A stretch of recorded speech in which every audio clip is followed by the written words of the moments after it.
E quero lembrar aqui, já que é para ficar fazendo acusações levianas, senhores parlamentares de esquerda, que o presidente do partido de vocês recebeu 100 mil reais. Quem disse aqui foi o senhor Fernando Cavalcante. PT recebeu 100 mil reais. Então não vem com esse papinho furado, porque o que vocês querem aqui é colocar na conta do Bolsonaro. Mas eu vou lembrar de novo aos senhores. O presidente Bolsonaro assumiu a cadeira presidencial em 19 e entregou em 22. E o rombo que vocês falam não chega a 1 bi. Mas o de vocês passaram dos 4,7 bi. De 2023 a 2025 foram 4,7 bi. Depois, ao final, quando o relator começou a perguntar sobre o sindicato do irmão do Lula, ele deixou claro que protegeu o sindicato do irmão do Lula. Ou seja, esse governo protege a roubalheira e aqui não quer investigar. Inclusive blinda investigados. A esquerda gosta muito de fazer circo aqui. Falam, mas na hora de aprovar requerimentos importantes aqui, eles votam contra. Eles votam contra. Sabe por que eles votam contra? Porque eles querem defender alguém. Se eles tivessem a capacidade moral, aprovava-se nessa comissão todos os requerimentos que foram colocados. Mas não, aqui já foi falado, eles têm os que eles têm que defender. O senhor, enquanto falava aqui ao relator, 34 mil pessoas estavam assistindo e os comentários eram os mais diversos. Olha, tranquilidade, ele parece ser inocente, eu acho que ele não tem nada a ver com isso, porque o povo lá fora fica falando, fica comentando enquanto nós estamos trabalhando aqui. E agora, de repente, o senhor se calou. E o que aconteceu? O povo já está dizendo que o senhor tem ligação direta com o crime do INSS. Uma pena. Eu gostaria muito de saber quais são os contratos. Mas como o senhor não vai responder, aí eu novamente tenho que afirmar. Empresas ligadas diretamente ao senhor, em que o senhor é proprietário ou sócio, fazem transações e não existe sequer um contrato que especifique esses tipos de transações. O que nos leva a crer que isso é lavagem de dinheiro. E dinheiro, digo ao senhor, infelizmente, dos aposentados. Por que esses sacos ocorreram? Para onde foram feitos pagamentos? Porque não é crime sacar dinheiro. Eu acho que ninguém aqui nessa sala deixa de ter uma reserva financeira dentro de casa, Luiz Lima. Nem que seja de 2 mil reais alguém tem.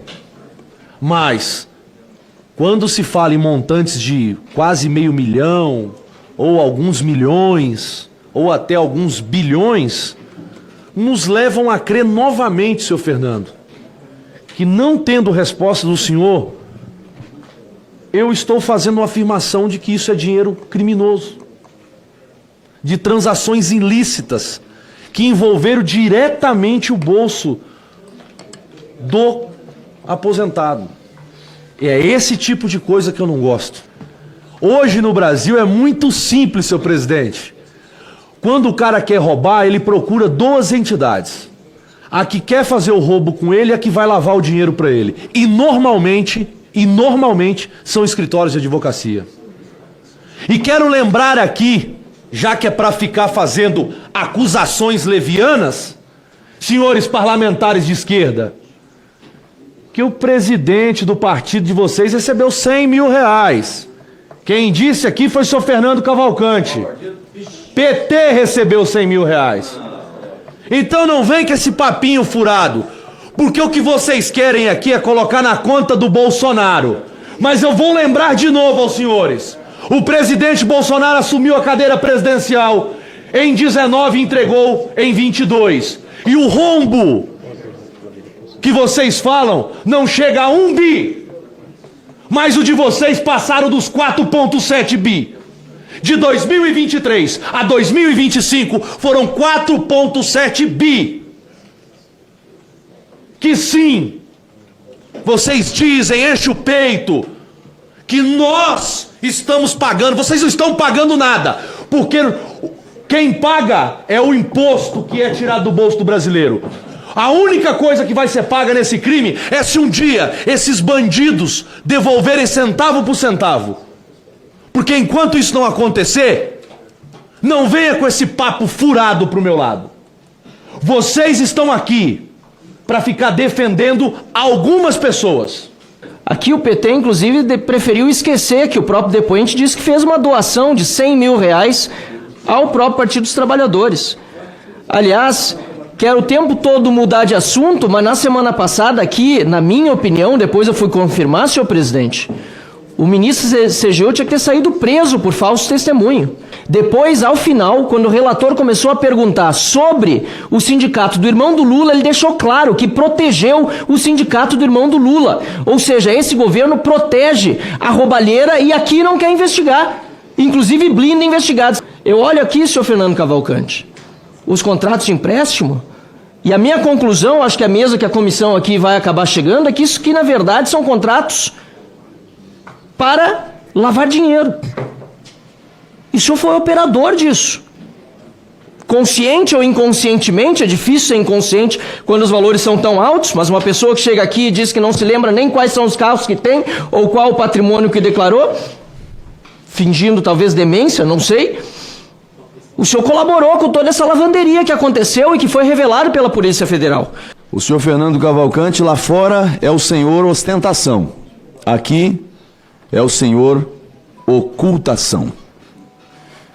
Disse que identificou falhas na governança do escritório Nelson Williams e que foi o responsável por redefinir a governança do escritório.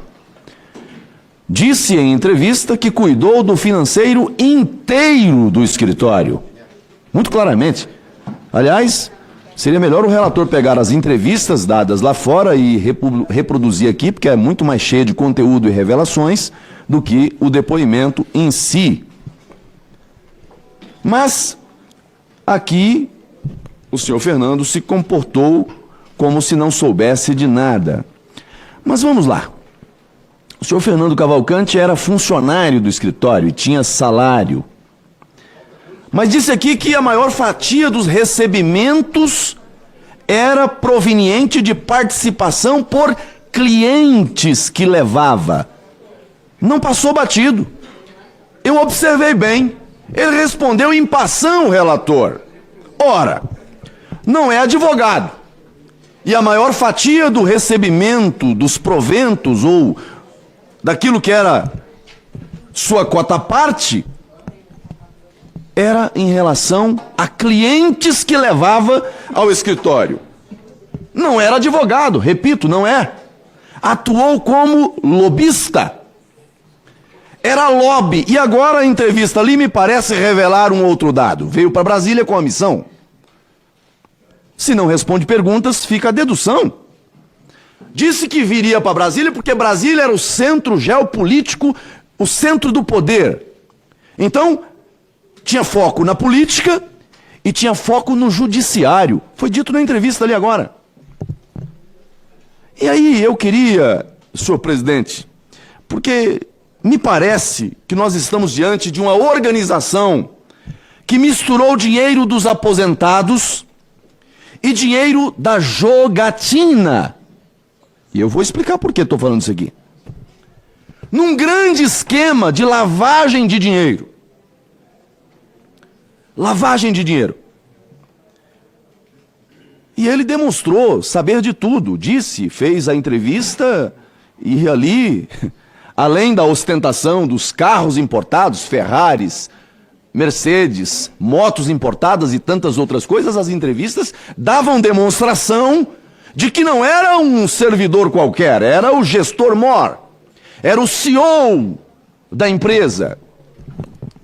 Mas eu pergunto, eu peço que coloque a imagem na tela. Eu pergunto a Vossa Senhoria, senhor Fernando Cavalcante, conhece essa aeronave? Conhece esse helicóptero? Já voou nele? Sabe se o senhor Nelson Williams voou nesse helicóptero? Já utilizou desse helicóptero? Não quer responder nem objetivamente olhando para a imagem? Vai vendo, Brasil. Está na imagem. Esse helicóptero, senhor presidente, tem uma história. Esse helicóptero entra no Brasil, ele é importado, ele entra no Brasil na casa dos 22 milhões de reais. Daqui a pouco, ele é comercializado por 24 milhões. Mais um pouco adiante, ele é comercializado por 24,5 milhões. E na quarta etapa tem uma cessão de uso. E aqui começa a entrar a história. Qual é a cessão de uso? Ele tem uma cessão de uso não onerosa ao senhor Nelson Williams. Mas vamos além. Essa cessão de uso demorou pouco tempo. Na sequência, há um distrato e uma venda, transferência de propriedade. Em 9/8 começou, de 24, em 25/10 de 2024, ele deixa de ser desse leasing. E aí passa a pertencer definitivamente ao senhor Nelson Williams, advogados. Sabe por quanto, senhor presidente? 6 milhões de reais. Veja, todas as transações anteriores, na casa dos 22, 24, agora 6 milhões. Menos de 90 dias depois, esse mesmo avião, esse mesmo helicóptero, ele é comercializado, ele é vendido agora por 15 milhões de reais. Compra por 6 e vende por 15. Eu não sei qual nome se dá a essa transação, mas me parece estarmos diante de uma grande lavanderia. Mas eu vou adiante. Com base em indícios e documentos já reunidos, o modus operandi atribuído ao Dr. Nelson Williams, e eu queria perguntar ao depoente como testemunha. Não estaria aqui fazendo acusações a ele. Ele foi o operador financeiro do escritório. Ele disse para todos ouvirem ali, eu fui o responsável por toda a parte financeira do escritório. Portanto, o meu questionamento é como testemunha. Não estou o acusando. Não é meu papel, mas é meu papel questionar. Então, o modus operandi atribuído ao Dr. Nelson Williams e ao seu entorno, uso de empresas de fachada, contratos de comodato, cessão de uso, arrendamento e laranjas para internalizar e esquentar recursos de operadores de apostas sediados no exterior, espelha a mesma engenharia que teria sido empregada por Maurício Camisotti no caso dos desvios do INSS. Há, inclusive, elementos de que a advocacia mantida pelo grupo, teria servido em parte como fachada para essa engrenagem. Tomo como exemplo coloca de volta a imagem do helicóptero ali, por favor. Tomo como exemplo o helicóptero PSREH, um Airbus E130 T2, cujo uso foi cedido ao Nelson Williams e depois comercializado. Comercializado para quem, senhoras e senhores? Atentai bem. Pixbet. Conhecem? Olha lá na asa do helicóptero. Alguém conhece aquele símbolo que está ali? Alguém conhece o símbolo que está naquela imagem? É o X, mas é o X da Pixbet.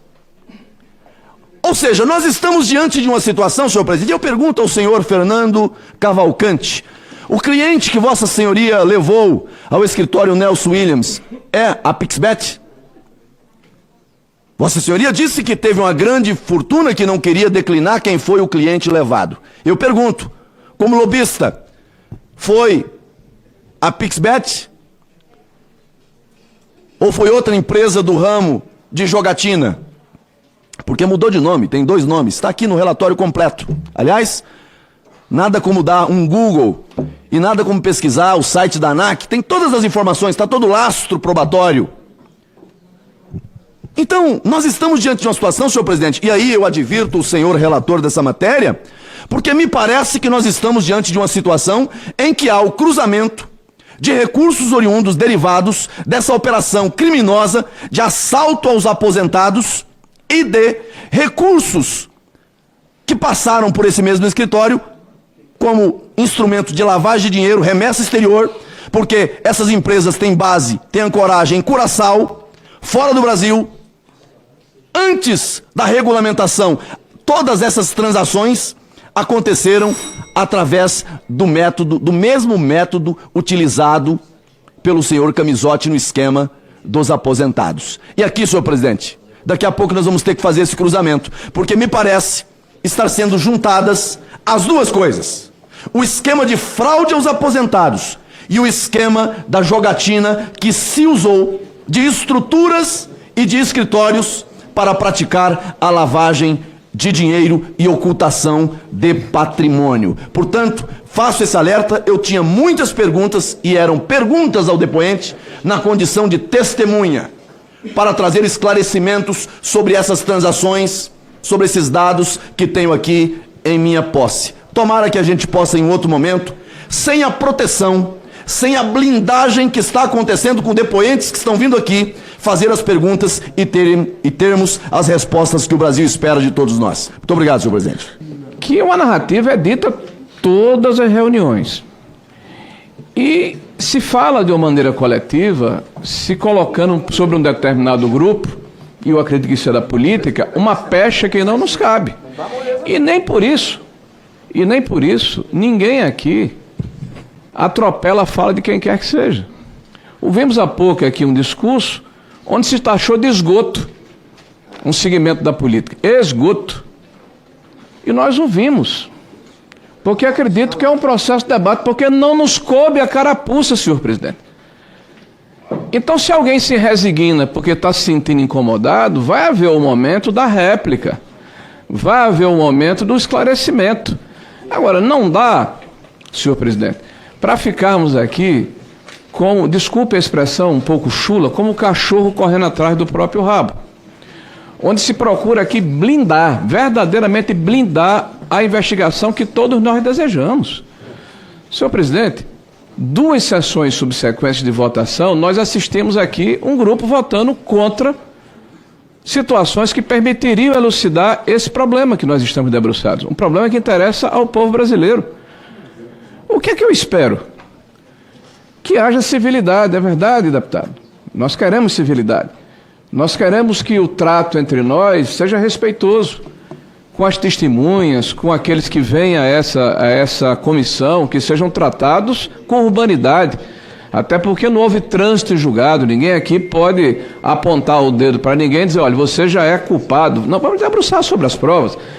Agora, vou repetir, a palavra utilizada aqui há pouco foi esgoto, se referindo ao governo Bolsonaro, esgoto. E nem por isso a palavra de quem utilizou foi atalhada, foi impedida, foi cerceada. Porque, repito, nobre presidente, nobres pares, não nos cabe a carapuça. Então vamos ter aqui frieza no processo, porque esse também é um debate que interessa não apenas a nós aqui, mas sobretudo a sociedade que nos assiste. Vossa Excelência tem sido muito sereno. Desculpa até eu ter insistido em fazer a contradita, porque eu acredito que neste caso especial não cabia, não houve a citação individual do parlamentar. Tá? Ele não foi nominado. E como não foi nominado, não cabe a utilização do artigo para que haja uma defesa, porque se o debate é coletivo, então cada um de nós vai interromper o outro para evitar que ele prossiga na sua linha de raciocínio. Cada um de nós aqui tem que respeitar as especificidades. Existem pessoas mais veementes, outras mais ponderadas, outras mais serenas, e claro que é um sentimento mútuo de indignação. Tá? Então eu peço a Vossa Excelência que na hora que tomar a sua decisão, não leve só em consideração o regimento, que por si só norteia o trabalho da comissão, mas sobretudo o bom senso. Né? Porque há uma interrupção aqui, quanto mais, para se evitar que nós possamos aprofundar o debate. E há uma certa dificuldade na hora em que algumas verdades são ditas com mais veemência.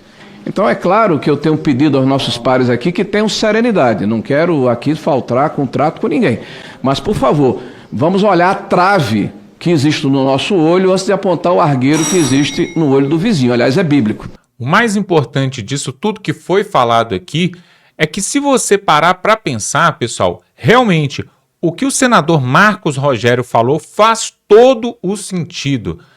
Esses rombos, esses descontos indevidos em olerite de aposentados, de pensionistas, sem que eles soubessem, começaram a acontecer de 3, 4 anos para cá. E, coincidentemente, se você parar para pensar, as apostas esportivas, as casas de apostas, as bets, elas surgiram e começaram a ter mais influência no país justamente de 3 a 4 anos para cá. Antes não era tão falado assim. Ou seja, estão descobrindo uma ligação muito forte entre esses descontos indevidos, mais de 4 bilhões de reais, juntamente com as casas de apostas que poderiam então servir de lavagem de dinheiro para toda essa dinheirama que tem que passar em algum lugar. Ninguém vai roubar todo esse dinheiro e vai simplesmente guardar debaixo do colchão, guardar num quarto, guardar em algum lugar. Não vai. Esse dinheiro precisa ser lavado para ele continuar dando sequência e seguir o rumo dele. E as pessoas que forem beneficiadas ficarem de mãos limpas. Ou seja, pessoal, lá atrás nós tivemos deputados e senadores bolsonaristas defendendo que não deveria regularizar as bets, as casas de apostas. Mas nós tivemos o governo Lula, juntamente com a Haddad, regularizando as casas de apostas, as bets, e dando a elas aí uma nova oportunidade, uma nova chance. Por quê? Primeiro porque é lucrativo por causa dos impostos. Mais de 14 bilhões rodando aí quase que mensalmente. E outra, agora abre-se uma brecha para lavagem de dinheiro, sem falar nas organizações criminosas, outras aí, né, como PCC, Comando Vermelho e outras, que também podem usar esse tipo de mecanismo para lavar o seu dinheiro. Um absurdo, mas está de parabéns aqui o Rogério Marinho, o senador Marcos Rogério, o Marcel Van Hatten e até o Zé Trovão. Deu uma palavra ali que foi em cima, foi incisiva. E aí o depoente foi ali e ficou calado. Para que vai ali na CPMI para ficar o tempo todo calado só escutando? Na verdade, pessoal, tem um ditado popular antigo, né, que fala assim: quem cala, consente. Você concorda com isso? Eu quero que você coloque aqui nos comentários. E sobre essa acusação ali que fizeram de que o governo estaria ali acobertando os depoentes ali, justamente porque deve ter culpa no cartório. O que você acha disso? Coloque aqui nos comentários esse rombo, essa vergonha aí do rombo do INSS, o assalto dos aposentados, pessoal. Isso não era para ter acontecido nunca, mas, né, nós estamos falando do Brasil e o Brasil não é para amadores. E se você gosta desse tipo de conteúdo, eu quero te convidar para se inscrever. É importante você se inscrever clicando aqui embaixo. Para quê? Para você receber nossos próximos vídeos que nós vamos trazer aqui, pessoal. Toda vez que a gente posta um vídeo, os primeiros a receber são aqueles que se inscrevem no canal. Se você não é inscrito, você vai ver ali 3 dias, 5 dias, uma semana depois. E aí você vai ficar desinformado. Então se inscreva aqui no canal, dá um like neste vídeo e estamos juntos.